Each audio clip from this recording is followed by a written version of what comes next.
Aujourd'hui, je voudrais vous parler de l'instant présent. Et pour ça, je vous propose de partager ça dans mon salon, autour d'un café, tranquillement. À la vôtre. Alors, il y a quelques années de ça, on m'a offert un livre qui s'appelle Le pouvoir de l'instant présent d'Eckhart Tolle. C'est un livre qui est un best-seller dans le milieu du développement personnel. Et je voudrais vous proposer qu'on remette tout ça en perspective aujourd'hui, qu'on en discute, donc qu'on se pose tranquillement et qu'on fasse un petit peu de littérature, de critique littéraire, disons, un petit peu pour changer sur cette chaîne. Parce que la notion de l'instant présent, c'est quelque chose qui est très controversé quelque part. Et il y a eu plein d'histoires par rapport à ça. Alors, dans ce livre d'Eckhart Tolle, qu'est-ce qui fonctionne pas? Qu'est-ce qu'il y a à prendre? Qu'est-ce qu'il y a à laisser? Ça fait plusieurs années que je l'ai lu.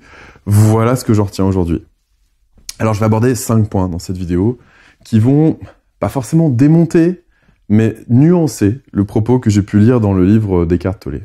Alors, premièrement, dire ce qui fait du bien dans ce livre, on est bien d'accord, c'est que dans notre société où on est dans un excès de pensée, où on a le petit vélo qui tourne sans arrêt, où on est dans des dépressions, on a des choses où finalement on n'arrive pas à comprendre comment fonctionne ce monde, ce livre permet une bouffée d'air, une grande respiration, et ça, je pourrais pas lui enlever. En tout cas, c'est ce que ça m'a apporté dans ma vie, et je pense que c'est pas pour rien que c'est un best-seller.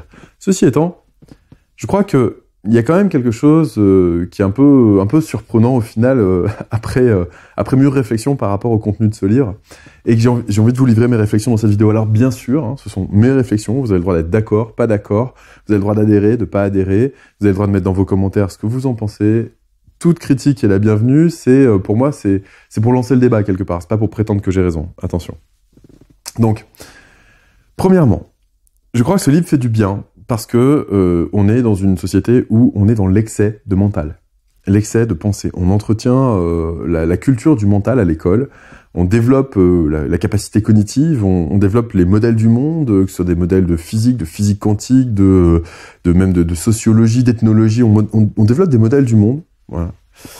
Et on est dans l'excès un petit peu. Et au bout d'un moment, ça tourne, ça génère des angoisses, ça génère des peurs, ça génère des tas de choses qui sont de l'ordre du fruit du mental. On va projeter sur l'avenir des conséquences potentielles de nos actes d'aujourd'hui, et on va s'enfermer dans des émotions de type peur, angoisse, ou etc. Donc ce livre permet de revenir à l'instant présent et de se sortir du mental, ce qui fait du bien. Simplement, j'ai envie de dire un petit peu comme tout... alors le mot qui me vient, c'est game changer. En français, comment on pourrait dire? Comme tout... je sais pas, enfin bon, vous avez compris, comme tout élément qui apporte quelque chose de vraiment nouveau et de vraiment très constructif, il y a le pour et le contre. À mon sens, il y a une règle que j'ai pu... Enfin, c'est plutôt un axiome, parce que c'est pas ce que j'ai pu observer, c'est que l'excès est nocif. Voilà, c'est la règle que j'ai pu observer. En gros, l'humain est fait pour fonctionner en harmonie, en homéostasie avec son environnement, avec lui-même, et peut, on va dire, osciller autour d'une valeur moyenne. Si l'oscillation est trop grande, à ce moment-là, ça devient nocif. Okay, et ça, c'est vrai pour à peu près tout. Par exemple, les toxines qu'on est capable d'ingérer, on est capable d'en ingérer une partie, de les évacuer après, mais si on en ingère trop, là, on va mettre notre corps en état de maladie. Donc, on est capable d'en ingérer et d'en régurgiter une certaine partie, donc de réguler une certaine quantité de toxines, mais si on dépasse un certain seuil, eh bien, voilà, ça dysfonctionne. Alors, ce seuil n'est pas le même pour tout le monde, hein, on est bien d'accord, et l'excès est nocif. Alors, où est-ce que je veux en venir par rapport à l'instant présent d'Eckhart Tolle? Eh bien, comme on est dans un excès de mental, donc trop dans le passé, trop dans l'avenir, et pas suffisamment dans le présent, ce livre, on pourrait dire, vient rééquilibrer la balance. Est-ce que c'est vraiment le cas? À mon sens, non. Pourquoi? Parce qu'il est excessif. Parce que ce livre nous dit en substance que notre mental n'a pas de raison d'être. Or, je n'ai rien observé dans la nature qui n'a pas une raison d'exister, qui n'a pas une fonction. On a même découvert qu'il y a des champignons qui permettaient aux arbres de communiquer entre eux. Donc pour moi, même si on n'a pas forcément capté tout à fait à quoi il sert, si notre mental est là, si on a une capacité cognitive, ce n'est pas pour en faire abstraction et pour être juste dans l'instant présent. Pour moi, c'est quelque chose qui est de l'ordre de l'excessif, qui ne fonctionne pas, qui ne permet pas de prendre le tout dans un ensemble cohérent. Et j'ai envie de dire, plutôt que de combattre le mental et de dire il faut annihiler le mental et être que dans l'instant présent, je pense que c'est excessif. Et c'est nocif du coup, puisque c'est excessif. De la même manière que d'être que dans le mental, c'est excessif, d'être que dans l'instant présent, c'est aussi excessif. Alors, je pense que cette vidéo, elle a d'autant plus d'intérêt, et je vous conseille de la suivre jusqu'au bout, Parce que forcément, je vais casser des idées reçues, des idées préconçues. C'est un best-seller. Je m'attaque à quelque chose, je sais que je vais avoir des critiques. Hein. Ça, j'en suis bien persuadé. D'autant que j'ai pu voir sur le fil de mon actualité Facebook qu'en ce moment, Eckhart Tolle propose une espèce d'académie où il va aider les gens à être plus conscients de l'instant présent et voilà, proposer finalement son approche des choses. Alors, encore une fois, hein, je dis que ça fait un bol d'air, ça fait du bien, hein, mais pour moi, c'est excessif. Et ça, c'est le premier point. Il y en a 5, on va aborder 5 points aujourd'hui. Le premier point, c'est que ce livre propose un excès pour compenser un autre excès. Et on l'a vu dans l'histoire, ça ne marche pas. Mais ça ne marche absolument pas. Je vais prendre un autre exemple qui pique, avec lequel vous avez le droit de pas être d'accord. Si on prend l'excès Allez, je me risque, hein. C'est parti. Considérons que les hommes ont abusé de leur force physique pendant des années sur les femmes pour les soumettre à leur volonté. Bon. Il y a eu un excès. Ok. Alors, je suis pas en train de débattre pour dire si c'est avéré, pas avéré, etc. Parce que, en effet, il y a des traces dans l'histoire qui montrent que tout ça, ça peut être controversé. Mais je suis pas en train de chercher la polémique. Je suis juste en train de décrire un phénomène. On est bien d'accord. Donc, je fais exprès. Je prends un truc un petit peu, voilà, un petit peu tendance, un petit peu provoquant, express pour vous faire réagir. Hein, on est bien d'accord. Donc, supposons que ce soit produit. Alors, tout dépend des civilisations aussi. Mais bref. Supposons que l'homme ait abusé de sa force physique pour pouvoir contraindre la femme. C'est excessif. Ok ? Si en réponse à ça, la femme utilise de son pouvoir de gestion émotionnelle, de chantage affectif, de manipulation pour compenser l'excès qui est de l'autre côté, on est aussi dans un excès. Et compenser un excès par un autre excès, c'est nocif. C'est-à-dire que derrière, ça peut donner le courant féministe qui est contre les hommes, sachant qu'on est fait pour vivre ensemble. On a besoin l'un de l'autre pour procréer. Donc l'idée, c'est pas de savoir qui a tort, qui a raison. L'idée, c'est pas d'être l'un contre l'autre. Encore que ça dépend si on se fait des caresses ou pas, mais a priori, là, c'était plutôt pour agresser l'abus d'avant. Et c'est pas par un abus qu'on compense un autre abus. Ça ne marche pas dans l'histoire. Et ça, il y en a un qui l'a très bien compris, c'est Nelson Mandela. Il a compris, par rapport à l'apartheid, que c'était pas en détruisant les Blancs qui avaient détruit les Noirs qu'on allait trouver la paix. Ça fait que faire augmenter la sensation de victime d'un camp et de l'autre. Et donc on s'en sort jamais parce que victime dit bourreau, qui dit bourreau dit sauveur, et on rentre dans le triangle de Karpman. Et ça, on sait que ça marche pas. Donc l'excès est nocif. Compenser un excès d'abus par un autre excès d'abus, ça ne marche pas. Donc compenser un excès de mental par une absence de mental et un excès d'instant présent, pour moi, ça ne marche pas. Par définition, l'excès est nocif. C'est le premier point. Deuxième point.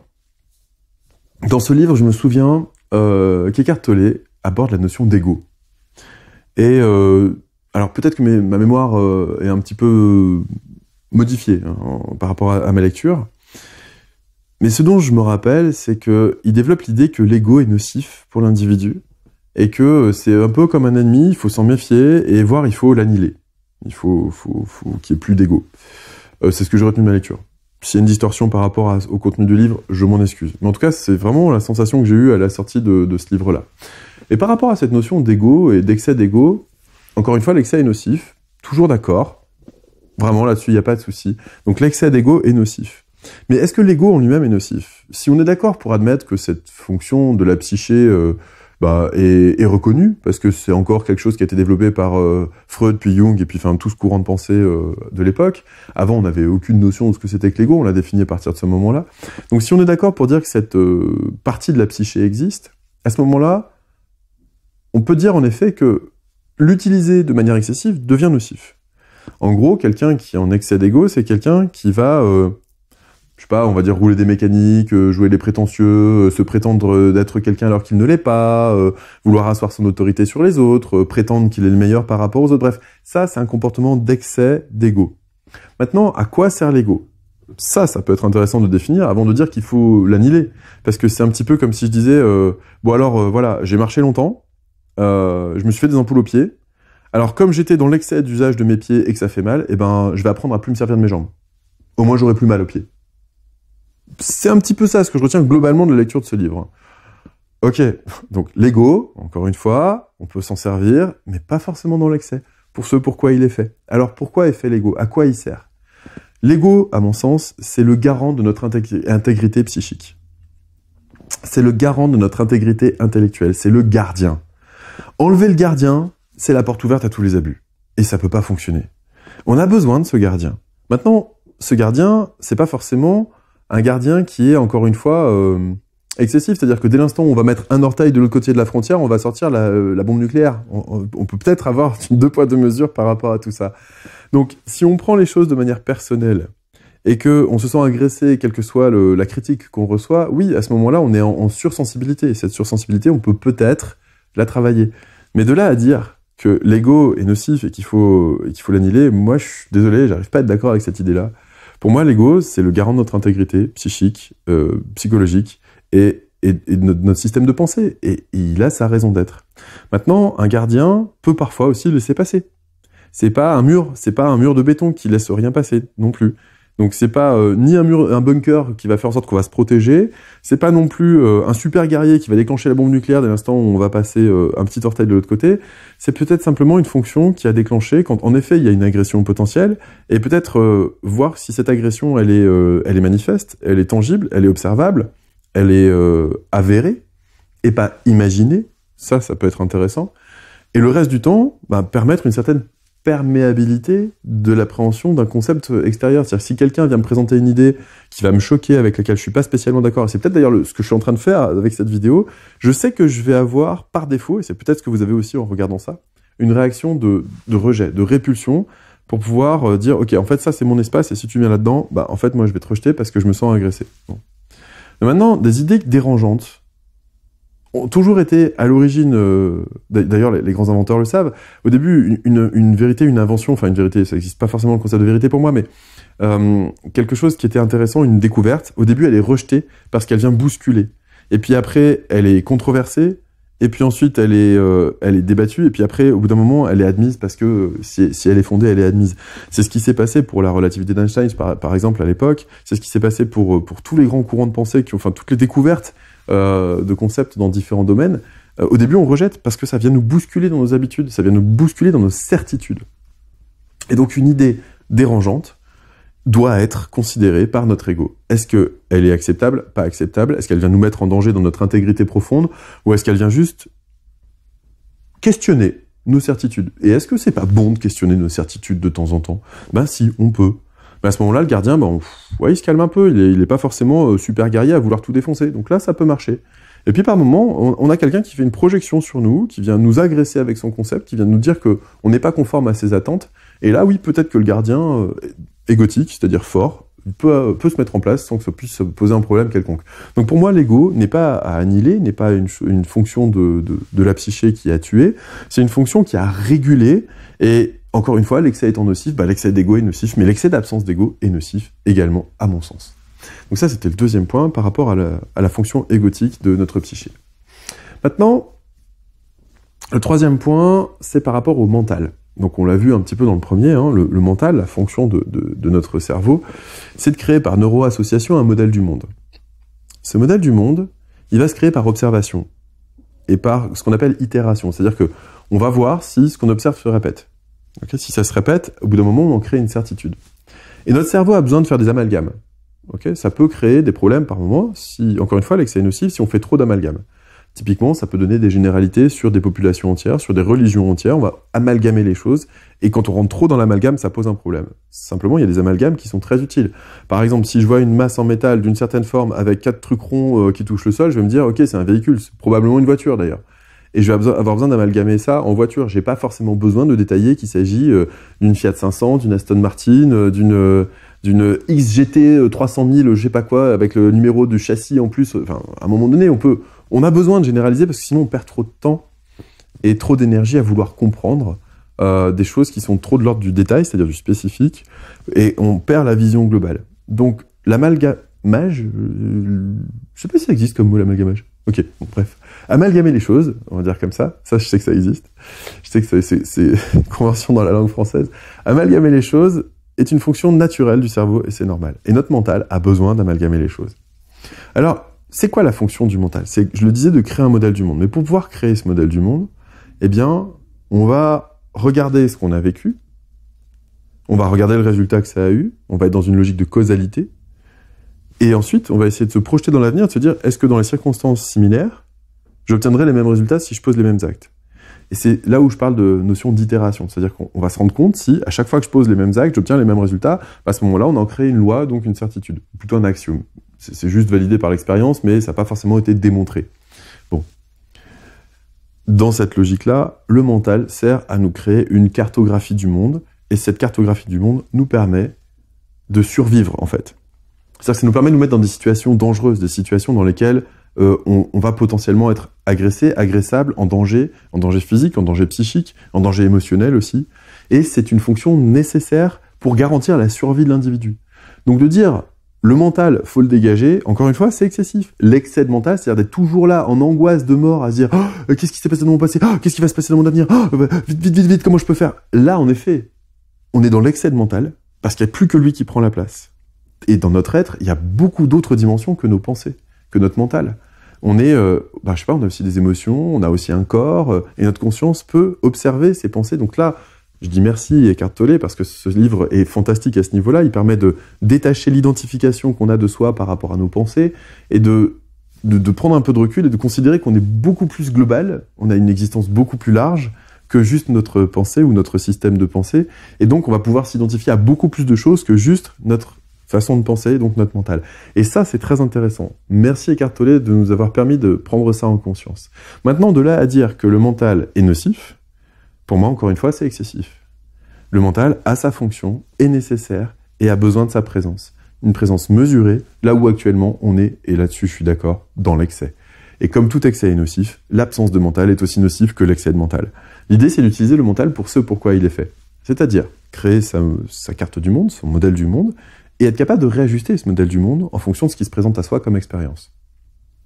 Et c'est là où le bas blesse, parce que la plupart des gens se sentant en insécurité intérieure, ils vont avoir tendance à vouloir, grâce à leur mental, créer des certitudes pour faire en sorte que le monde corresponde à leurs certitudes. Or, on a tous une expérience de vie qui est différente. Et on a tous des certitudes qui sont différentes. Et ce qui est intéressant, c'est de voir que si le monde fonctionnait vraiment selon nos certitudes, on aurait tous les mêmes. Or, c'est pas le cas. Donc, vu qu'on a des certitudes qui sont différentes, ça veut dire que je peux m'enrichir de la certitude de l'autre, qui va venir ébranler la mienne et peut-être me secouer un petit peu, mais peut-être que ça va me permettre de grandir aussi. Ou peut-être que sa certitude, elle me paraît tellement absurde que non, je vais pas la prendre. Et je vais simplement me faire confiance dans ma capacité à faire le tri en fonction de ce que j'ai en face de moi. C'est grâce à cette sécurité intérieure que je vais pouvoir faire évoluer mon modèle du monde. Donc le mental est nécessaire dans la construction de sa psyché, de sa vie, et surtout dans une fonction de survie. Donc on en a besoin. Ok. Maintenant, être dans l'excès de mental, là je suis d'accord, c'est nocif. Mais être dans l'absence de mental, c'est nocif aussi. Parce que si on n'a plus de modèle du monde, si on n'atteint plus rien du monde, si on est juste purement dans l'instant présent, là il y a un problème. Et on va en discuter dans le 4e point. Le 4e point, c'est la fonction mémorielle. Et là où j'ai du mal quand même avec l'excès que nous propose Eckhart Tolle, qui à mon sens est un excès, mais encore une fois, je suis ouvert à tout débat, c'est la fonction mémorielle. L'humain a une fonction mémorielle dans notre cerveau. C'est-à-dire qu'on n'est pas purement dans l'instant. On a besoin de se souvenir. Se souvenir, attention, il est particulier, et encore une fois, l'appréhender avec un peu de parcimonie, ça peut être quelque chose de vraiment, vraiment intéressant, de prendre un peu de recul par rapport à cette fonction mémorielle. On le sait, on l'a étudié depuis longtemps, la mémoire est évolutive. C'est-à-dire que la mémoire n'est pas figée. La mémoire est faillible. Si on prend la mémoire d'un événement par rapport à des photos de ce même événement, on va s'apercevoir que les gens vont avoir tendance à déformer la réalité. C'est-à-dire que la mémoire n'a pas pour fonction de relater de la réalité du passé. Elle a pour fonction de nous construire dans notre psyché. C'est pas tout à fait la même chose. On va se souvenir d'événements, mais deux personnes qui ont vécu le même événement vont pas se souvenir des mêmes choses. Pourquoi ? Parce que la fonction mémorielle n'est pas uniquement factuelle. La fonction mémorielle implique forcément une fonction émotionnelle appliquée au factuel. C'est-à-dire qu'il y a un contexte, il y a un événement qui a été vécu, et on va associer à ça un état interne et un état émotionnel. Et notre mémoire, la qualité de notre mémoire, j'ai même pas envie de dire la précision, mais la qualité dans le sens où l'amplitude de notre souvenir, la force, la puissance d'un souvenir, va dépendre de la charge émotionnelle qui est associée. Et ça, c'est quelque chose qui est nécessaire dans la construction de la psyché, encore une fois, parce que notre fonction mémorielle nous permet d'évoluer. C'est-à-dire qu'on va se souvenir de certains événements, et si on n'arrive pas à les dépasser, c'est-à-dire à donner un autre sens à ces événements, grâce à notre mental et à notre émotionnel aussi, si on n'arrive pas à donner vraiment, à transformer le sens par rapport à une fonction mémorielle qui peut être traumatique d'ailleurs. La mémoire traumatique, c'est vraiment particulier. Je vous conseille d'aller regarder Boris Cyrulnik à ce propos, un conférencier que j'ai énormément apprécié à ce niveau-là. Alors, il n'est pas uniquement conférencier, je ne sais pas s'il est médecin psychiatre ou psychologue. Je sais qu'en tout cas, il est thérapeute. C'est une certitude. Désolé pour les termes, hein, j'ai parfois un petit peu des confusions dans ma tête à ce niveau-là. Mais bref, Boris Cyrulnik, CY, allez voir, c'est fantastique par rapport à la mémoire traumatique si ça vous intéresse. Et donc, la mémoire ne peut pas être enlevée. Et on a essayé de l'enlever. Et qu'est-ce que ça a donné? Alors, quand est-ce qu'on a essayé de l'enlever?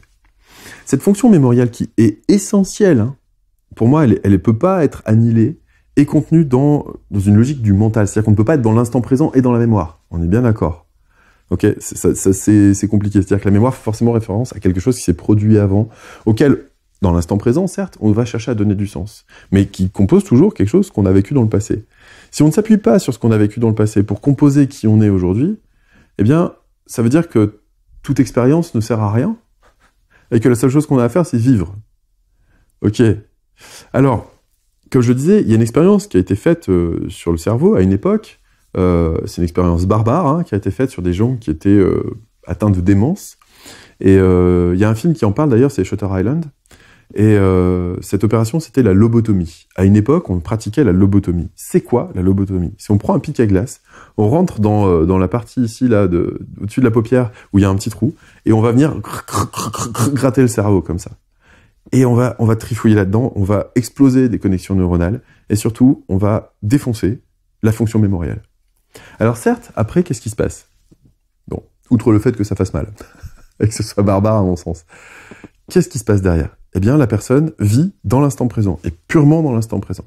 C'est-à-dire qu'elle ne se souvient de quasiment rien. Elle a sa mémoire, on va dire, sa mémoire acquise, parce qu'on a différents types de mémoire, hein, donc elle va être capable de marcher, de parler, de manger, d'appréhender le reste du monde, de savoir ce que c'est que justement toutes ces formes, maison, voiture, tout ça, ça marche.